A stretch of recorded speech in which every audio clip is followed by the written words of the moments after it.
ଅଣସର ଘରେ ମହାପ୍ରଭୁ, ଜ୍ୱରରେ ପୀଡ଼ିତ ଶ୍ରୀଜୀଉ, 15 ଦିନ ଚାଲିବ ଗୁପ୍ତ ସେବା। ସୁନ୍ଦରଗଡ଼ରେ ବିଭତ୍ସ ହତ୍ୟାକାଣ୍ଡ, ବ୍ୟବସାୟୀଙ୍କ ଗଳା କାଟି ହତ୍ୟା କଲେ 3 ଦୁର୍ବୃତ୍ତ। ପ୍ରଳୟଙ୍କାରୀ ବନ୍ୟାରେ ତାଣ୍ଡବ, ଆସାମ ଓ ଅରୁଣାଚଳରେ ଭାସିଲା ଘରଦ୍ୱାର, 3 ଜଣଙ୍କ ମୃତ୍ୟୁ। ଓଡ଼ିଶାରେ ପ୍ରବଳ ବର୍ଷା, 7ଟି ଜିଲ୍ଲାକୁ ଅରେଞ୍ଜ ଆଲର୍ଟ ଜାରି।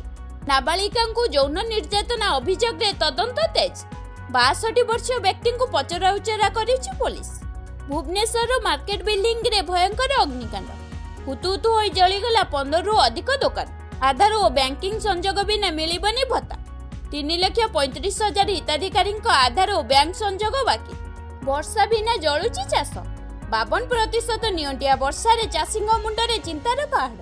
ଯମୁନା ଏକ୍ସପ୍ରେସରେ ଭୟଙ୍କର ସଡ଼କ ଦୁର୍ଘଟଣା, ବସ୍ ଓ ଟ୍ରଲର ଧକ୍କାରେ 4 ମୃତ, 20 ଆହତ। ସିନ୍ଧୁ ଜଳକୁ ନେଇ ପାକିସ୍ତାନର ବଡ଼ ଧମକ, ପାଣି ଛୁଇଁଲେ ହାତ କାଟିଦେବୁ ବୋଲି ଚେତାବନୀ। ଆଜିଠୁ ବ୍ରହ୍ମଗିରିରେ ଅଣସର ଦର୍ଶନ, ଦ୍ୱିତୀୟ ଶ୍ରୀକ୍ଷେତ୍ର ପାଲଟିବ ଶ୍ରୀ ଅଲରନାଥ ପୀଠ। ଆଗକୁ ଜୋରଦାର ହେବ ବିଜେଡି ସାଂଗଠନିକ କାର୍ଯ୍ୟକ୍ରମ, ଓଡ଼ିଶା ସାରା ବୁଲିବେ ସୁଜାତା। ନେତା, କର୍ମୀ ଓ ସାଧାରଣ ଲୋକଙ୍କ ସହ ମିଶିବେ। ଦେଶର ବିକାଶକୁ ମିଳିବ କି ନୂଆ ଦିଗ?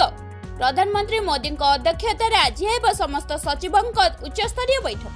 ରାମ ମନ୍ଦିର ଦାନ ଚୋରି ଘଟଣା, ସରକାରୀ ନିରବତାକୁ ନେଇ କଂଗ୍ରେସର ତୀବ୍ର ପ୍ରତିକ୍ରିୟା। ଗ୍ରାହକଙ୍କ ପାଇଁ ଖୁସି ଖବର, ଶସ୍ତା ହେଲା ସୁନା ଓ ରୂପା ଦର। ନ୍ୟାସନାଲ ଆମ୍ବୁଲାନ୍ସ ସର୍ଭିସେସ୍ ମାର୍ଗଦର୍ଶିକା ଜାରି, ରୋଗୀଙ୍କୁ ମିଳିବ ଆଧୁନିକ ଜରୁରୀକାଳୀନ ସେବା। ଭୀମସାରରେ ଭିଜିଲାନ୍ସର ବଡ଼ ରେଡ୍, ଆୟଠୁ ଅଧିକ ସମ୍ପତ୍ତି ମାମଲାରେ 2 ଅଧିକାରୀ ଓଡୁଆରେ। ଶ୍ରୀରାମ ମନ୍ଦିର ହୁଣ୍ଡିରୁ ଟଙ୍କା ଓ ଅଳଙ୍କାର ଚୋରି ମାମଲାରେ ତଦନ୍ତ ତୀବ୍ର।